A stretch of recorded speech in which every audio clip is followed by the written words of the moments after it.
بسم اللہ الرحمن الرحیم۔ السلام علیکم ورحمۃ اللہ وبرکاتہ۔ ابا جان معمولی ملازم تھے، تبھی ہمارے گھر مالی پریشانی رہتی تھی۔ ماں باپ کے پریشان رہنے سے ہم بچے بھی متاثر ہوتے۔ آج آٹا نہیں تو کل گھی نہیں ہے، تنخواہ تو بچوں کی فیسوں اور بلوں میں ختم ہو گئی۔ اب اگلے 20 دن کیا پکائیں گے، کیا کھائیں گے؟ میرے بہن بھائیوں کو اسکول کی فیسیں وقت پر ادا نہ ہوتی تو ڈانٹ پڑتی، والدین کو ہمہ وقت فکر و فاقہ کا خوف گھیرے رہتا۔ کھانے پینے کے علاوہ 5 بچوں کے تعلیمی اخراجات نے ابا جان کی کمر توڑ کر رکھ دی۔ ان دنوں ہم شیخو پورہ میں رہا کرتے تھے۔ ایک روز چچا ملنے آئے، انہوں نے ہماری خستہ حالی دیکھی، میرے بہن بھائیوں کے یونیفارم پرانے اور چہرے مرجھائے ہوئے دیکھ کر والد صاحب سے پوچھا، بچوں کی چھٹیاں کب ہو رہی ہیں؟ 3 دن بعد ابا کی بجائے باجی نے جواب دیا، تم سب میرے ساتھ چلو، اس بار چھٹیاں ہمارے گھر منانا، میں تم کو مری کی سیر کرواؤں گا، آزاد کشمیر لے جاؤں گا۔ یاد رہے کہ ان دنوں گرمیوں کی چھٹیاں 2.5 ماہ کی ہوا کرتی تھی۔ میرے بہن بھائیوں نے خوشی خوشی تیاری کر لی اور کپڑوں کے ساتھ بستے بھی سامان میں رکھ لیے کہ چچا کے ہاں جا کر گرمیوں کی چھٹیوں کا کام بھی کر لیں گے۔ میں 3.5 سال کی تھی، ابھی نادان تھی، گھریلو اور مالی حالات کے بارے میں اتنا پتہ نہیں تھا۔ میرے گھر باقی بہن بھائی سیانے تھے۔ جب جہلم پہنچے تو چچا کا بڑا سا افسر شاہی گھر اور ٹھاٹ باٹ زندگی دیکھ کر حیران رہ گئے۔ یہاں کسی شے کی کمی نہ تھی، روز مزیدار قسم قسم کے کھانے پکتے، نوکر چاکر، گاڑیاں، غرض دولت کی ریل پیل تھی۔ ایسے ٹھاٹ باٹ میرے بہن بھائیوں نے زندگی میں پہلی بار دیکھے تھے۔ چچا ایک بہت بڑے عہدے پر فائز تھے، ان کے گھر خوشحالی کا دور دورہ تھا، لیکن اتنا کچھ ہونے کے باوجود خود کو تہی دامن سمجھتے تھے اور چاچی ناخوش رہتی تھی، کیونکہ ان کا داماد مراد اولاد کی خوشیوں سے خالی تھا۔ جب ہم چچی کی عالیشان کوٹھی پہنچے تو انہوں نے ہمیں ہاتھوں ہاتھ لیا۔ ان کی سونی کوٹھی ہم بچوں کی چہکاروں سے گونج اٹھی تو مدت بعد ان کے گھر کا سکوت ٹوٹا۔ چچا چچی دونوں بہت خوش تھے۔ میں سب سے چھوٹی تھی، وہ مجھ کو زیادہ پیار کرتے، کہتے نوشی تو ہماری بیٹی ہے۔ 2 ماہ پلک جھپکتے گزر گئے، تبھی والدہ نے ابا جان کو خط بھیجا، بچوں کے اسکول کھلنے میں تھوڑے دن رہ گئے ہیں، آ کر ہمیں لے جائیے۔ جب ہم چاچی کے گھر سے رخصت ہونے لگے تو ان کی آنکھوں میں آنسو آ گئے۔ میں ان کی گود سے اترتی نہ تھی۔ بتاتی چلوں کہ چاچی میری والدہ کی خالہ زاد سی اور دونوں کا بچپن سے پیار تھا۔ تبھی میری قسمت کا فیصلہ ہو گیا۔ میرے والدین نے اس دن مجھے چاچی کو سونپ دیا، یوں میں ان کی لے پالک بیٹی بنی۔ چاچی کو تو مراد بر آئی تھی، انہوں نے خود کو میری ذات میں گم کر لیا، ہر وقت میرے ناز اٹھاتے اور میری فرمائشیں پوری کرتے۔ اب اولاد کی محرومی سے ان کو نہیں ستاتا تھا۔ جب میں 5 برس کی ہو گئی تو ایک اچھے اسکول میں داخل کروا دیا۔ امی ابو کئی سال بعد ملنے آتے اور میں یہاں آرام اور سکون سے رہتی کہ گود لینے والوں نے مجھے اپنے پیار سے حقیقی والدین کی کمی محسوس نہ ہونے دی تھی، جبکہ میں نے ماں باپ کو بھلا دیا۔ امی ابا اس بات سے نہال تھے کہ میں ایک بہت بڑے اور مہنگے اسکول میں پڑھتی ہوں، قیمتی لباس پہنتی ہوں، بھلا اتنی آسائشیں مجھے میرے کلرک باپ کے گھر میں کب مل سکتی تھیں؟ میں تو چچا چاچی کو اپنے والدین سمجھتی تھی، لیکن 3 سال بعد جبکہ میں 6 برس کی ہوئی، اللہ تعالیٰ نے ان کو حقیقی اولاد کی خوشی سے آشنا کیا اور ایک بیٹا عطا کیا۔ میں پھولے نہیں سمائی تھی کہ ایک ننھا منا کھلونا گھر میں آ گیا تھا۔ چچا چاچی مجھ کو اپنے لیے خوش قسمتی کی علامت سمجھتے تھے۔ شروع میں حالات معمول پر رہے، لیکن پھر رفتہ رفتہ بدلاؤ آنے لگا۔ چچا کے پیار میں تو کوئی فرق نہ آیا، مگر چچی کا رویہ بدلنے لگا۔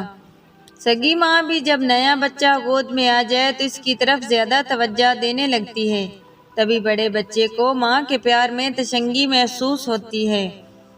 میں نے تو پھر ان کی کوکھ سے جنم نہیں لیا تھا، میں اس بات کو نہیں سمجھتی تھی اور نہ مجھے گود لینے والی اس امر کو جانتی تھی۔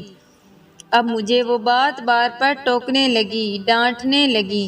ان کی تمام توجہ کا مرکز ان کا اپنا بچہ تھا۔ مجھ کو اس بچے سے حسد رہنے لگا، اس کے آ جانے سے ماں کا پیار مجھ سے چھن گیا تھا۔ پھر یہ سلسلہ پھیلتا چلا گیا، بلال کے بعد شجی اور پھر بازغا۔ اتنے بچوں میں گھر کر چچی نے مجھے یکسر فراموش کر دیا۔ میں جو اپنے ماں باپ کو بھلا چکی تھی، ان کی نظر میں ایک فالتو شے تھی۔ البتہ چچا پہلے کی طرح پیار کرتے، بیوی کو احساس دلاتے کہ تم اس بچی کو نظر انداز کرتی ہو، وہ اور مجھ سے چڑھنے لگی۔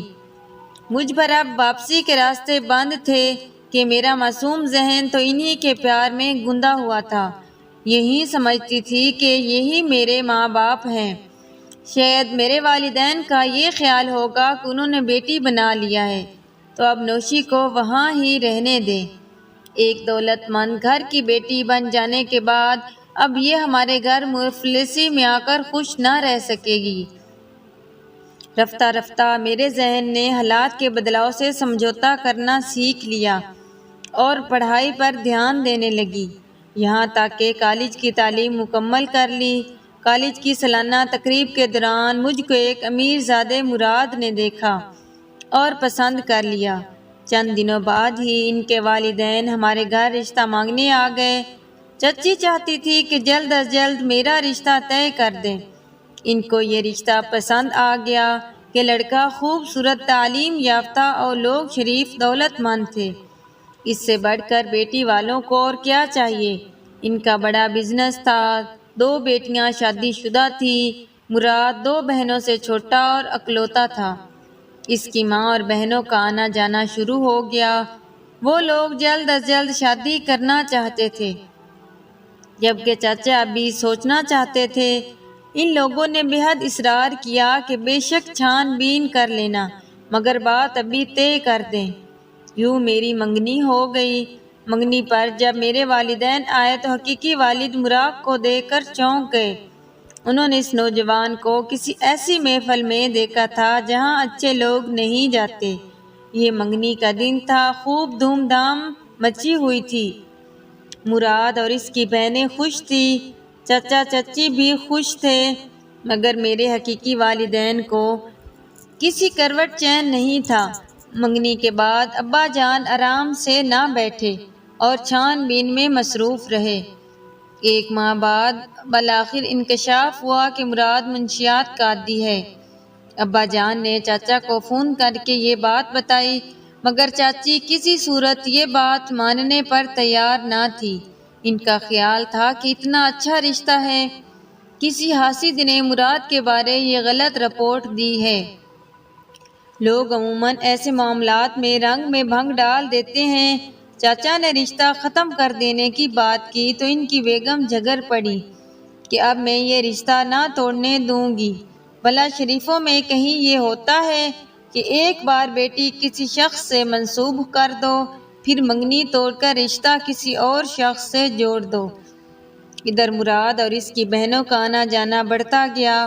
وہ جلد از جلد شادی کی تاریخ لینا چاہتے تھے۔ میرے ابا جان اس رشتے پر ناخوش تھے۔ جب آتے متفکر اور بجھے بجھے سے ہوتے، جبکہ اور سب مجھ سے لا تعلق سے تھے۔ میں دل میں خوف زدہ تھی، جیسے کچھ ہونے والا ہے۔ شادی میں ہفتہ باقی تھا کہ ابا جان چچا کے پاس آئے۔ کہا مراد واقعی نشے کا عادی ہے اور آج کل ہسپتال میں داخل ہے۔ چچی تب بھی یہی بولی کہ کسی بدخواہ نے غلط کہا ہوگا، ہفتہ بعد تو اس کی شادی ہے اور وہ ہسپتال میں داخل ہے۔ ابا اور چچا کہنے لگے چلو چل کر دیکھ لیتے ہیں۔ یہ مذاق تو نہیں، ساری زندگی کا معاملہ ہے۔ میں دعا کر رہی تھی کہ یہ خبر غلط ہو، لیکن جب ابا اور چچا آئے تو ان کے منہ لٹکے ہوئے تھے۔ ان کے چہروں پر پریشانی دیکھ کر سمجھ گئی کہ خبر غلط نہیں ہے۔ ابا جان نے ڈاکٹر سے بات کی۔ مراد جس کے زیر علاج تھا، اس نے بتا دیا کہ یہ نوجوان نشے کا عادی ہے۔ فی الحال آپ شادی ملتوی کر دیں تو بہتر ہوگا۔ منشیات کے مسلسل استعمال نے اس کی صحت کو کافی نقصان پہنچایا ہے۔ میری والدہ اور چچی جب اس کو دیکھنے اسپتال گئی تو اس کو ڈرپ لگی ہوئی تھی اور وہ بے ہوش تھا۔ ظاہر ہے ایسے حالات میں شادی کیسے ہو سکتی تھی۔ بہرحال منگنی توڑنے کا اعلان ہم لڑکی والوں کی جانب سے ہوا۔ جہاں میرے سب گھر والوں کو صدمہ تھا، وہاں مجھے بھی ملال ہوا۔ مراد مہینہ بھر اسپتال میں رہا۔ جب وہ اسپتال سے گھر آیا تو اس کو منگنی ٹوٹنے کا علم ہوا۔ وہ آپے سے باہر ہو گیا۔ چچا چچی کے پاس آیا، مسلسل اصرار کرتا رہا کہ وہ منشیات ترک کر دے گا، اس لیے تو علاج کروا رہا ہے، مگر چچا کسی صورت راضی نہ ہوئے۔ تبھی مراد مشتعل ہو کر دھمکیاں دیتا ہمارے گھر سے چلا گیا کہ میں بھی دیکھوں گا تمہاری بیٹی کیسے کسی اور کا گھر بساتی ہے۔ چچا پر کسی بات کا اثر نہ ہوا کہ نشہ باز لوگ ایسے ہی گدڑ دھمکیاں دیتے ہیں۔ البتہ میرا دل ڈرتا تھا کہ غصے میں جانے وہ کیا کر بیٹھے۔ کچھ عرصے بعد ایک شریف گھرانے سے میرے لیے رشتہ آ گیا۔ یہ سیدھے سادے لوگ تھے، ذمہ دار تھے۔ ابو نے چھان بین کا معاملہ ابا جان کے سپرد کر دیا۔ انہوں نے اچھی طرح اطمینان کر لیا کہ واقعی یہ لوگ اپنے علاقے کے عزت دار اور شریف ہیں۔ لڑکے میں بھی کوئی ایسی خامی کسی نے نہ بتائی جس کا ہمیں تجربہ ہو چکا تھا۔ شادی کی تیاریاں تیزی سے ہو رہی تھی۔ میں اپنی سہیلیوں میں گھری بیٹھی تھی۔ تبھی میری کزن نے آ کر بتایا، نوشی تیرا فون آیا ہے۔ یہ مراد تھا۔ اس نے کہا اب بھی وقت ہے، انکار کر دو ورنہ بعد کے حالات کی تم ذمہ دار ہوگی۔ یہ کہہ کر اس نے فون رکھ دیا۔ خوف سے میرا لہو خشک ہو گیا۔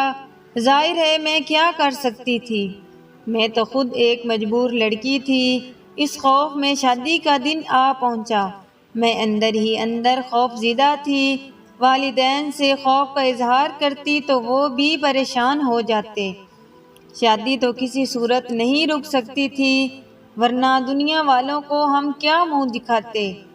یہی سوچ کر دل کو تسلی دے لی کہ سب کچھ خدا کے اختیار میں ہے، وہ جو کرے گا وہی بہتر کرے گا۔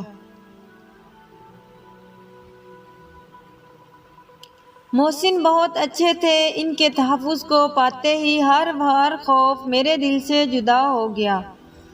میرے رفیق حیات نے مجھے بے حد محبت دی، اتنی چاہت اور عزت کہ میں سوچ بھی نہیں سکتی تھی۔ ساس سسر مجھ کو بے حد چاہتے تھے۔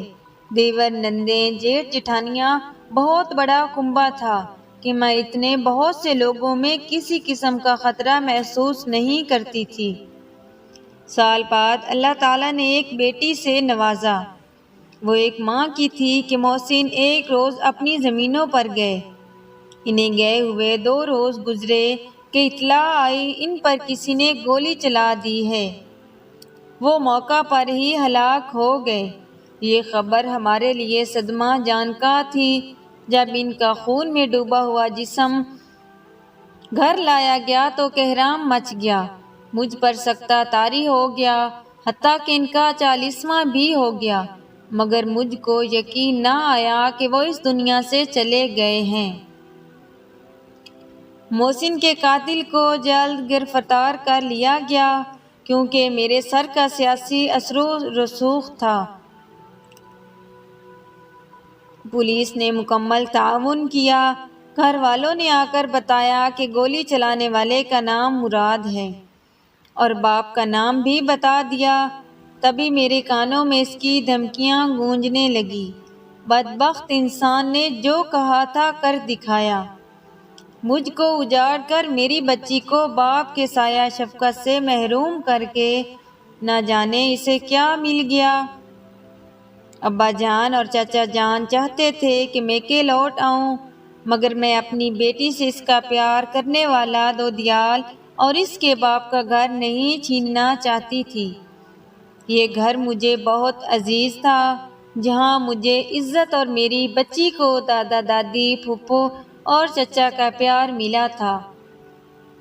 اس گھر کے ہر گوشے سے میری یادیں وابستہ تھی، جو پیار بھری اور خوشگوار تھی۔ وہ خوبصورت دن مجھے دل و ذہن پر نقش تھے جو محسن کے ساتھ یہاں گزارے تھے۔ امی، ابا جان، چچا چچی مجھے لے جانے کے لیے آتے تو ساس سسر، دیور دیورانی کا پیار پاؤں کی زنجیر بن جاتا۔ میں نے فیصلہ کر لیا کہ جب تک گھر کے مکین مجھ کو نہیں نکالیں گے، میں یہاں سے نہیں جاؤں گی۔ یوں میں نے بیوگی کے 30 برس اس گھر میں گزار دیے۔ پھر میری بیٹی کی شادی میرے دیور کے بیٹے سے ہو گئی تو میں اپنی بیٹی کے ساتھ رہنے لگی۔ اس طرح میں نے ساری زندگی اس گھر میں گزار دی اور محروم شوہر کے مکان کی دہلیز سے قدم باہر نہیں نکالا، جہاں دلہن بن کر آئی تھی۔